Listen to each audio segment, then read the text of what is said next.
Seu Deus, em nome de Jesus Cristo, tenha misericórdia de mim. Tenha compaixão de mim, Senhor.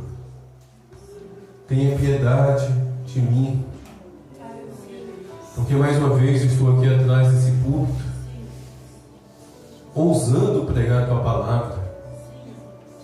Tenha misericórdia, Pai, me ajude.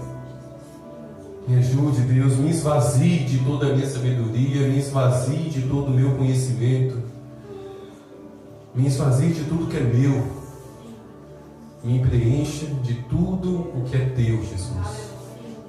Tua sabedoria, Teu conhecimento, Tua graça. Ajuda-me a proclamar essa palavra. Primeiramente, para que eu ouça, porque como eu preciso, meu Deus, ouvir a Tua palavra. Mas que todos que aqui estão, aquiete agora a alma, aquiete agora os pensamentos, para ouvir a Tua palavra, Deus. Usa-me, usa-me, Deus, eu te peço, em nome de Jesus. Daniel capítulo 3. Daniel capítulo 3, do versículo 13 em diante. Uma necessária introdução, meus irmãos. Esse texto que eu iria ler fala a respeito de Mesaque, Sadraque e Abednego, na ocasião onde a fé deles foram provadas, a fé daqueles homens foram colocada à prova. Surgiu ali uma atitude egocêntrica, megalomaníaca do Nabucodonosor. Ele fez uma estátua gigantesca e decretou a todos aqueles que estavam debaixo ali do seu regime, eram Henrique Cruel, e ele decretou que era para todos se prostrarem diante daquela imagem e adorar aquela imagem como se fosse um Deus. Na verdade, os reis na antiguidade se consideravam deuses. Eles se consideravam seres superiores. E a punição para quem não se prostrasse, para quem não se dobrasse de joelhos, seria morte. Seria morte. E quando todos os instrumentos musicais tocou para o povo despertar e se prostrar de joelhos e começar a adorar aquela imagem, todo mundo se prostrou, menos aqueles 3 homens. Cativos, escravos, eram jovens na verdade, foram tirados de Israel, de Jerusalém, à força. E, se alguém nunca teve essa dúvida, pastor, onde estava Daniel? Será que Daniel se prostrou? Porque Daniel também era amigo deles 3. Será que Daniel se prostrou? Não, meus irmãos, podem ter certeza que Daniel não se prostrou. A essa altura, ele já era um funcionário de Nabucodonosor. A essa altura, ele já era uma pessoa importante naquele reino. E certamente ele não estava nesse lugar, ele estava em ofício. Ele estava em missão. Ele estava sendo representante de Nabucodonosor em alguma parte dele daquele império. Porque se ele estivesse ali, acredite, ele também não iria se prostrar. Mas esses 3 permaneceram em pé com os braços cruzados, enquanto todos ao redor se prostraram diante daquela imagem. E de onde o rei estava, ele não percebeu.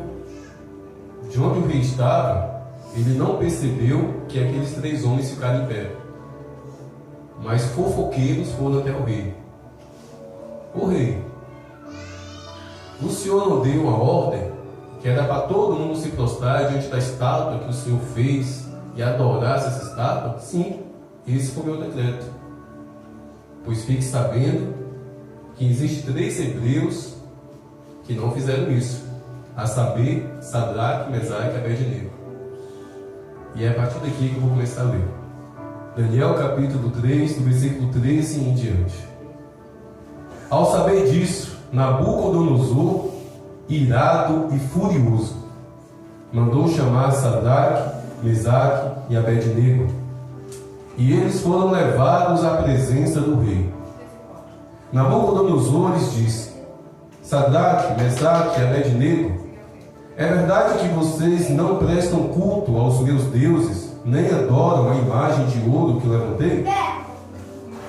Agora, pois, se vocês estão prontos, quando ouvirem o som da trombeta, da flauta, da cítara, da harpa, da lira, da gaita de foles, prostrem-se e adorem a imagem que eu fiz. Mas se não a adorarem, serão no mesmo instante lançados na fornalha de fogo ardente. E quem é o Deus que os poderá livrar das minhas mãos? Sadraque, Mesaque e Abed-nego responderam ao rei: Ó Nabucodonosor, quanto a isto, não precisamos nem responder. Se o nosso Deus, a quem servimos, quiser livrar-nos, ele nos livrará da fornalha de fogo ardente e das suas mãos, ó rei. E mesmo que ele não nos livre, fique sabendo, ó rei, que não prestaremos culto aos seus deuses, nem adoraremos a imagem de ouro que o Senhor levantou. Então Nabucodonosor se encheu de fúria, e o aspecto do seu rosto se alterou em relação a Sadraque, Mesaque e Abed-nego. Ordenou que se esquentasse a fornalha 7 vezes mais do que o costume. Ordenou aos soldados mais fortes do seu exército que amarrassem Sadraque, Mesaque e Abed-nego e os jogassem na fornalha de fogo ardente. Então estes homens foram amarrados com seus mantos, túnicas, chapéus e as suas outras roupas, e foram jogados na fornalha de fogo ardente.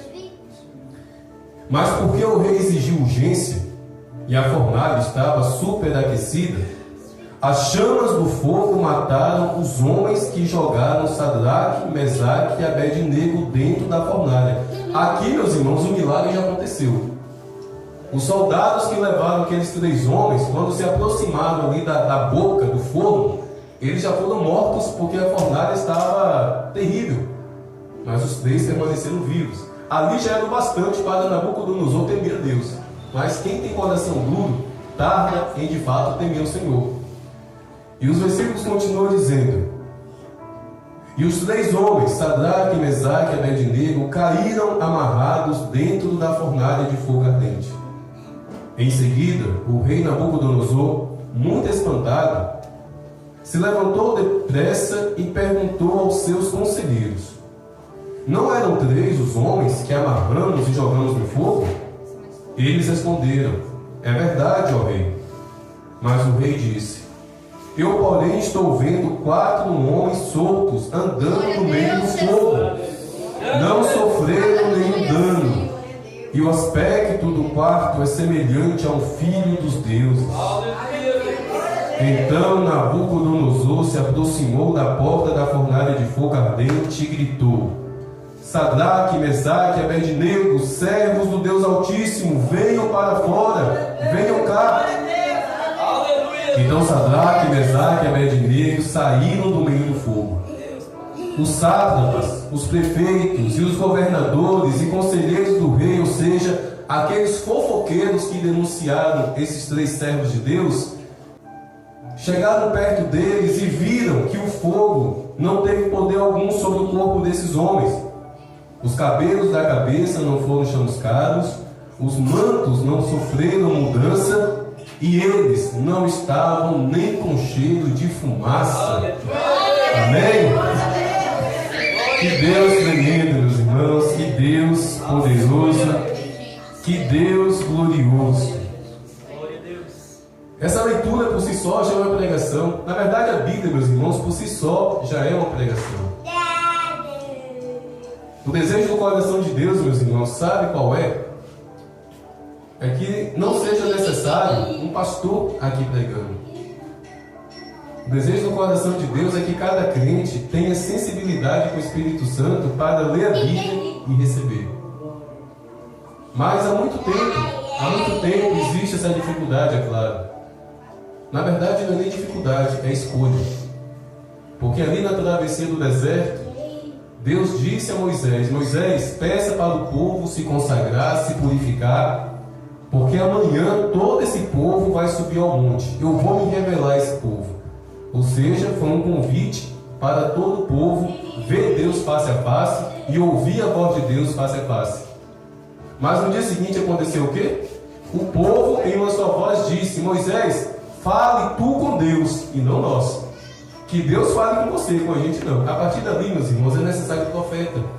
A partir dali é necessário pregador, porque ali o povo rejeitou ouvir a voz de Deus face a face.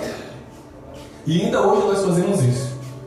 Ainda hoje, mesmo que nos mínimos detalhes, nós não queremos ouvir a voz de Deus face a face, porque nós sabemos que quando Deus fala, troveja. E quando troveja, a nossa alma treme. E quando a nossa alma treme, estruturas são derrubadas aqui no nosso ser. Por isso ainda a necessidade de um pastor, de profeta, para explicar. Mas repito, o desejo do coração de Deus é que cada um de vocês leia e seja ministrado pelo Espírito Santo. Ah, pastor, mas eu não sei ler. A Bíblia em áudio está no celular. É só usar o celular para a glória de Deus, não para a glória do diabo. Amém? Posso ouvir um amém? Amém. Então o aparelho que é usado para a glória do diabo é o tal do celular. Meus irmãos, tem um salmo na Bíblia que diz assim: que todos os nossos bens têm que honrar ao Senhor. Aleluia. Esse versículo desse salmo é muito usado a respeito de dízimo e oferta. Mas bem, meus irmãos, é tudo aquilo que é nosso. Bem é tudo aquilo que nos pertence. Você tem uma televisão na sua casa, é o seu bem. Você está honrando a Deus com sua televisão? Você tem um celular, é um bem, uma propriedade sua. Você está honrando a Deus no seu celular? Deus está me levando por esse caminho, a igreja dele. A igreja dele, ele fala o que ele quiser. Aleluia, Deus. Perceba que eu estou saindo um pouquinho do que eu li. Não é um defeito meu, não é uma carência minha. É o Espírito Santo nos levando para esse lado. Que a nossa televisão, que o nosso celular, que os nossos bens de fato honrem ao Senhor. Caso contrário, o seu dízimo e a sua oferta, o seu bem financeiro, não vai valer nada dentro desse gasofilácio. Honrar a Deus com todos os nossos bens. Mas com a permissão de Deus, voltando aqui à palavra, preste atenção, meus irmãos. Esse relato que eu li, esse relato que a igreja escutou, é a prova explícita de que quando você decide viver uma vida na presença de Deus, o inimigo se levanta com fúria e com ira. Porque é o que está escrito.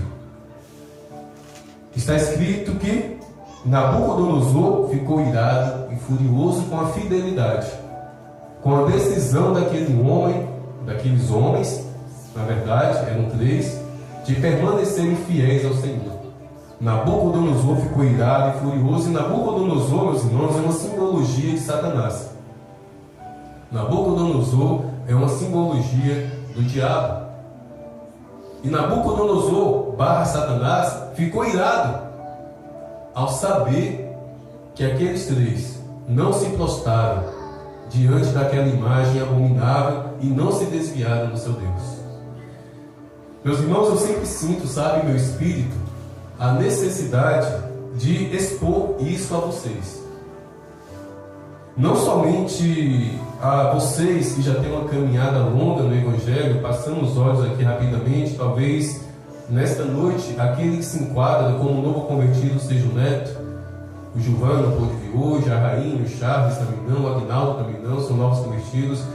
Mas eu sinto a necessidade não somente para os velhos, vamos assim dizer, de caminhada, mas para os novos também, principalmente para os novos. Eu sinto a necessidade de jogar isso na cara de vocês com muito amor. Vocês decidiram andar com Deus? Prepare os lombos para as porradas. Vocês decidiram andar com Deus? Prepare o coração para os ataques do inimigo. Prepare a alma, prepare o espírito, prepare todo o seu ser, porque uma ira e uma fúria muito grande vai se levantar contra a sua vida. E é uma realidade, isso é evangelho, meus irmãos. Eu não estou aqui pregando nada contrário ao evangelho. O evangelho é isso. O evangelho é luta, o evangelho é perseguição, o evangelho é sofrimento, o evangelho é pessoas te caluniando. Ah, pastor, sendo assim eu não quero ser crente não, azar o seu, quem vai para o inferno é você. E triste é a pessoa que faz aliança com Cristo acreditando no contrário. Ah, eu vou aceitar Jesus porque a minha vida vai ser mil maravilhas, não vai faltar dinheiro na minha conta, não vai faltar saúde no meu corpo. E o triste é que tem igreja que prega isso. O triste é que tem pastor que prega isso. Mas não é bíblico, meus irmãos. A vida com Deus é uma vida sempre ao alcance dos olhos do diabo. Eu estou falando ao alcance dos olhos e não ao alcance das mãos. Satanás pode até te enxergar, Satanás pode até te ver. O problema é ele conseguir cravar a mão no seu ser. Que Satanás te enxergue, que Satanás com os olhos apodrecidos dele consiga te ver, mas que ele te enxergue, que ele te veja na presença de Deus. Aleluia. Que ele te enxergue, que ele te veja na presença do Senhor e não se prostrando diante das bandejas que ele tem oferecido. Vida de crente, meus irmãos, não é fácil. São lutas constantes por dentro e por fora. Luta contra o pecado, luta contra o diabo. E preste atenção na ordem que eu estou aqui citando. A nossa primeira luta, meus irmãos, nunca é primeiro contra o diabo. A nossa primeira luta sempre é contra o pecado. Eu já preguei isso aqui. O pecado são as armas que Satanás usa para nos atacar. Então a nossa primeira luta é contra o pecado que nos persegue. E cada um de nós aqui, meus irmãos, tem ou um, ou dois, ou inúmeros pecados que nos perseguem. Sabe aqueles cachorros de rua, conhecido como caramelo, que gostam de correr atrás de moto? Pecado é daquele jeito. Ou bichinho enjoado. E de vez em quando consegue morder o tornozelo. De vez em quando a gente vacila e esse cachorro sedento chamado pecado consegue nos alcançar. Por isso a nossa luta é contra o pecado, depois contra o diabo. E também, meus irmãos, nós temos luta contra os ímpios. Porque sim, meus irmãos, o Evangelho também não suaviza. A palavra de Deus não nos engana. Existem pessoas más nesse mundo. Existem homens, existem mulheres que são maus, são ímpios, que vai te perseguir, que vai te caluniar, que vai inventar mentira a teu respeito, que não vai ficar feliz ao te ver feliz. Infelizmente existe, é uma realidade. Não tem como a gente ignorar isso. E não é nem demônio na vida dessa pessoa, é a pessoa mesmo. Não é nem um espírito maligno usando aquela pessoa para te perturbar, é a pessoa que quer te perturbar de fato. Existem essas pessoas. E ainda bem que existem essas pessoas. Porque é justamente diante dessas pessoas que a gente prova que nós somos servos de Deus. Aleluia. Ela nos odeia, nós amamos. Ela abre a boca para nos caluniar, nós abrimos a boca para dizer: Deus abençoe aquela vida, derrame da tua bondade sobre a vida dela. Louvado seja Deus pelas pessoas que não gostam de nós. Louvado seja Deus, porque é uma faculdade, é um vestibular de Deus para exercermos o Evangelho. Mas a nossa luta, meus irmãos, é constante. Andar piedosamente na presença de Deus significa que você vai enfrentar guerra, significa que você vai enfrentar luta e dificuldade. E, meus irmãos, não pense que Deus poupa. Não pense que Deus poupa uma só pessoa. Deus não tem queridinho não, meus irmãos. O pastor Nino é queridinho de Deus porque ele é pastor. Não, Nina, não. Deus não tem queridinhos no reino dele. Deus não faz acepção de pessoas no que diz respeito ao amor e à misericórdia dele. Deus faz acepção de pessoas para usar. Quer ser usado por Deus, seja diferente. Ore mais do que todo mundo, se consagre mais do que todo mundo, jejue mais do que todo mundo, busque a Deus acima de todas as coisas, aí Deus vai te usar. Para usar, Deus faz acepção de pessoas. Agora, para amar, para ter misericórdia, Deus não faz acepção de pessoas. Como também a respeito das lutas.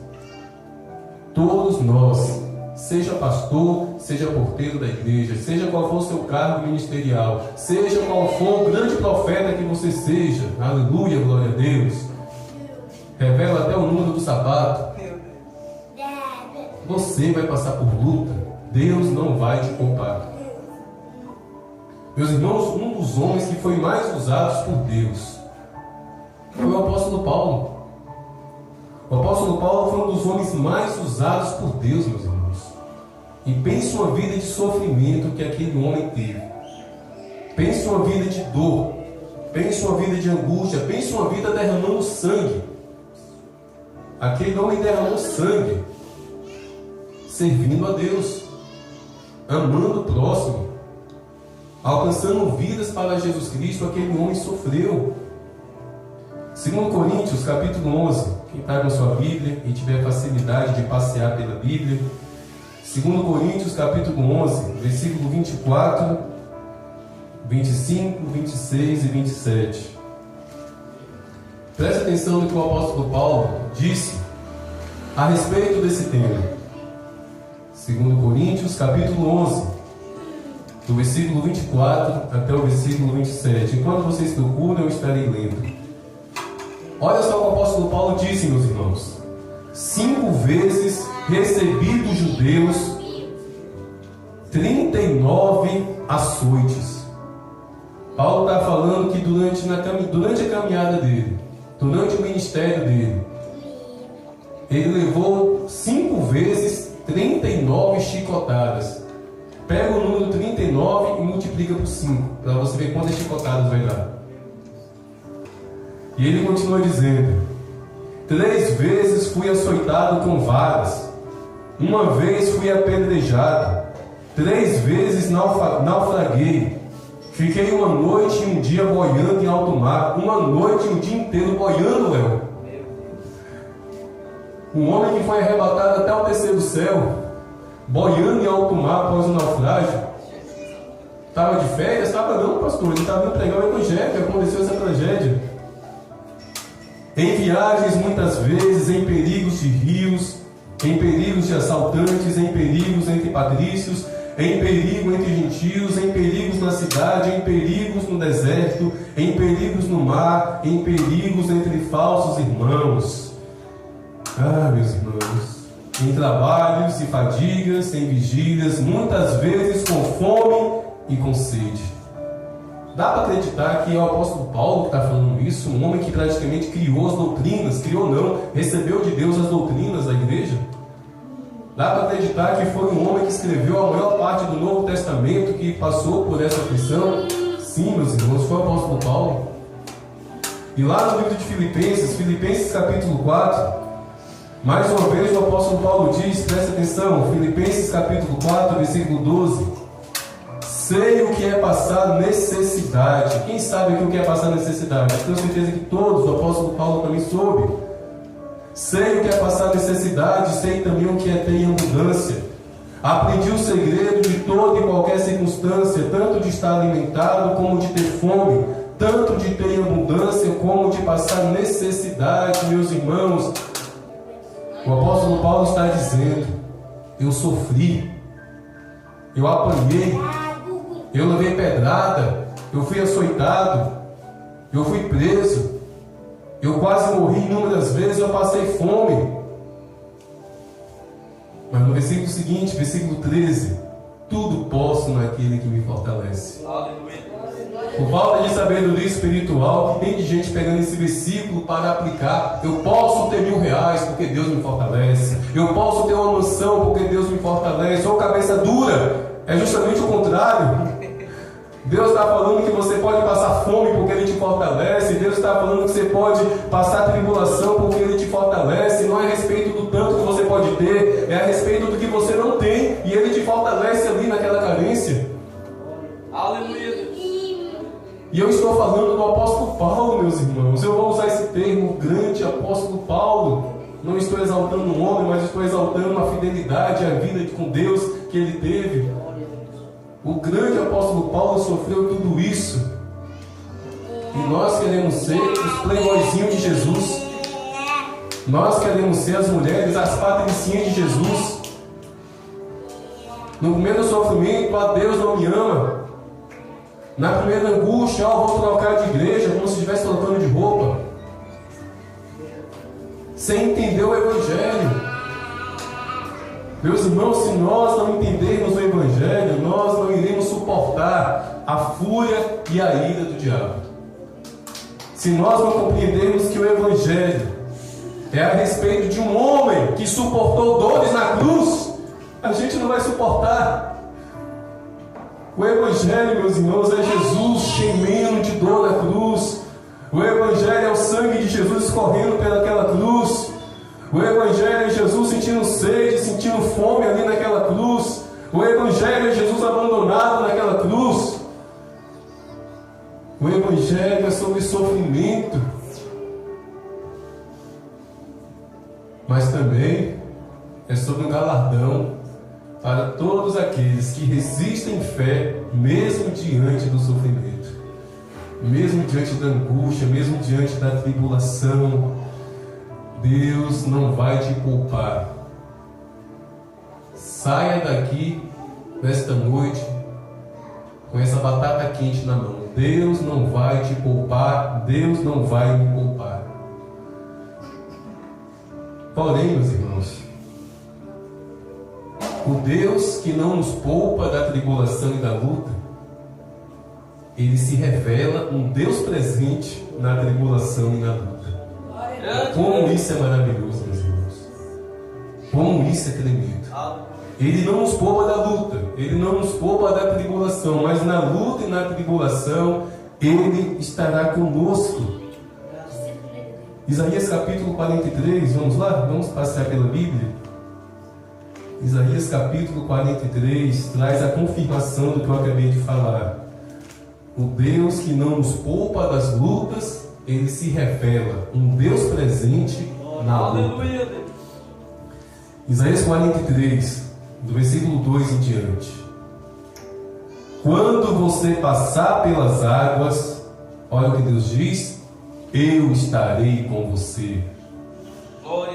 Quando você passar pelos rios, eles não o submergirão. Quando você passar pelo fogo, você não se queimará. As chamas não arderão em ti. Porque eu sou o Senhor, o seu Deus, o Santo de Israel, o seu Salvador. Tem gente aqui para dar glória a Deus? Ele está conosco. Você vai passar pelo fogo, você vai passar pelas águas, você vai passar pelos rios. Você vai passar. Você não vai ficar. Você vai passar porque o seu Deus está contigo. O seu Deus está contigo. Esse é o nosso Deus. Ele não vai nos poupar do fogo. Ele não vai nos poupar das correntezas da vida deste mundo. Ele não vai nos poupar das águas turbulentas. Mas em meio a tudo isso, Ele vai se revelar. Ele vai se revelar. Eu estou contigo, não temas. Chamei-te pelo teu nome. Tu és meu, tu és minha.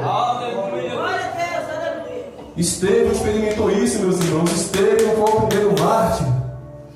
Atos capítulo 7, Estevão pregando o Evangelho. Estevão pregando a palavra de Deus. Satanás se levantou com fúria, Satanás se levantou com ira. Ele foi preso. Ele foi levado para diante de um julgamento injusto. Ele foi condenado a ser morto a pedradas. Mas ele teve um escape. Ele teve uma chance de escapar. Deram a ele a oportunidade para abrir a boca e renunciar tudo aquilo que ele havia proclamado. Mas ele olhou para o céu e viu Deus assentado em um alto e sublime trono, e à direita de Deus, Jesus Cristo. E ao invés de abrir a boca para dizer: perdão, meus irmãos, eu retiro tudo que eu falei, ele abriu a boca para dizer: eu estou vendo os céus abertos, e o meu Senhor, o meu Deus, assentado em um alto e sublime trono, e Jesus Cristo, meu Salvador, à sua direita. Ali aquela multidão se enfureceu, arrastaram aquele homem pelas ruas, colocaram do lado de fora da cidade, e começaram a tirar pedras, e só pararam quando constataram que ele estava morto. Mas Estevão viu a presença de Deus com ele. Estevão viu a glória de Deus com ele. Deus não poupou Estevão daquela prisão e daquela condenação. Meus irmãos, mas a visão gloriosa, poucos foram os homens na Bíblia que tiveram essa visão gloriosa como Estevão teve. Isaías viu, Ezequiel viu, João na ilha de Patmos viu, o apóstolo Paulo certamente viu, arrebatado até o terceiro céu, mas Estevão também viu. Valeu a pena ser apedrejado, valeu a pena ser fiel, ouvir a glória de Deus, e ele foi para a glória de Deus. Ele não foi poupado, mas a presença de Deus ali estava com ele. Mas entenda, meus irmãos, que eu não estou falando, sabe, das tribulações por consequência do pecado. Deus vai te perdoar. Deus vai me perdoar. Mas eu, você, nós, mesmo perdoados por Deus, nós sofreremos as consequências dos nossos pecados. Muitas foram as vezes que eu apanhei da minha mãe depois de ter pedido perdão a ela. Ainda assim, a vara de pitanga caía nas minhas costas. Ou seja, ela me perdoava, mas tinha as consequências. Espiritualmente é a mesma coisa. O Deus que te perdoa não vai limpar sua barra, não. O Deus que te perdoa não vai limpar sua sujeira, não. Somos nós que temos que corrigir. Somos nós que temos que consertar. Ele vai nos perdoar, mas cabe a nós sofrer as consequências e enfrentar as consequências. E Deus vai nos dar graça. Deus vai nos dar sabedoria. Deus vai nos dar mansidão, longanimidade, domínio próprio. E um coração sincero e obediente a Ele para suportar as consequências do pecado. Eu não estou falando de tribulações consequências de pecado. Eu estou falando de tribulações cuja origem é a fúria. É o ódio de Satanás por causa da sua fidelidade ao Senhor. Mas se por causa da fúria de Satanás, meus irmãos, se por causa da ira do diabo, pelo fato da sua vida estar sincera na presença de Deus, se por causa disso Satanás levantar tribulações, eu repito, vamos ser consolados com essa verdade. Em meio a essas tribulações, em meio a essas perseguições, Deus estará conosco. Ah, pastor, não seria mais fácil Deus nos poupar da tribulação? Não seria mais fácil Deus impedir a fúria do inimigo? Sim, seria mais fácil. E é fácil pensar dessa forma. Nós temos uma mente humana, mas Deus não é humano. Deus não pensa da forma que nós pensamos. E graças a Deus que Deus não pensa da forma que nós pensamos, porque a gente só pensa besteira na maioria das vezes. Deus não pensa como nós pensamos. Eu nunca me esqueço de uma ocasião. Eu estou falando como se eu estivesse lá, né? Mas quando eu leio a Bíblia, eu me coloco lá naquele lugar. Então eu nunca me esqueço daquele dia em que Jesus Cristo disse: Pedro, vem aqui, porque Deus vai falar contigo. E eu imagino o apóstolo Pedro já levantando, sapateando, rodopiando no mistério. Epa, eu recebo essa revelação, recebo essa profecia. E Pedro foi ali na pontinha do pé para receber uma revelação de Jesus Cristo. E quando Jesus Cristo finalmente disse: Pedro, Satanás pediu permissão para te peneirar como trigo. Misericórdia, olha a revelação. Quem aqui quer ouvir uma revelação dessa? Que Satanás pediu permissão a Deus para te peneirar como trigo, para te sacudir assim, ó. Pedro ficou assombrado, certamente. Mas ali no último dele, ele deve ter pensado: opa, mas é Jesus. Eu tenho certeza que Jesus vai me proteger. Eu tenho certeza que Jesus vai me livrar da peneira de Satanás. Coitado de Pedro, está enganado. Sabe o que Jesus Cristo disse? Pedro, Satanás pediu permissão para te peneirar como trigo, mas eu vou orar por você, tá bom? Eu vou orar por você para a sua fé não enfraquecer. Meus irmãos, Jesus não livrou o apóstolo Pedro, tão usado por Deus como o apóstolo Paulo, mas só orou por ele para a fé dele não desfalecer. E como Pedro foi peneirado, meus irmãos, Pedro morreu crucificado de cabeça para baixo. O homem foi peneirado de fato. Deus não poupou Pedro da peneira de Satanás, mas foi fiel. A fé de Pedro não desfaleceu. Pedro não negou Jesus. É tanto que a morte dele foi da maneira que foi, crucificado de cabeça para baixo, porque a história diz que ele não se considerava digno de morrer como Jesus Cristo morreu, crucificado assim em pé. Então ele pediu para os seus algozes: me crucifiquem de cabeça para baixo. Eu não sou digno de morrer como o meu Salvador morreu. Deus não poupou. Mas olha só o testemunho de fé. 2000 anos depois, o apóstolo Pedro está sendo lembrado nessa pequena igreja, nessa pequena cidade, no sul da Bahia, no Brasil. 2000 anos se passaram.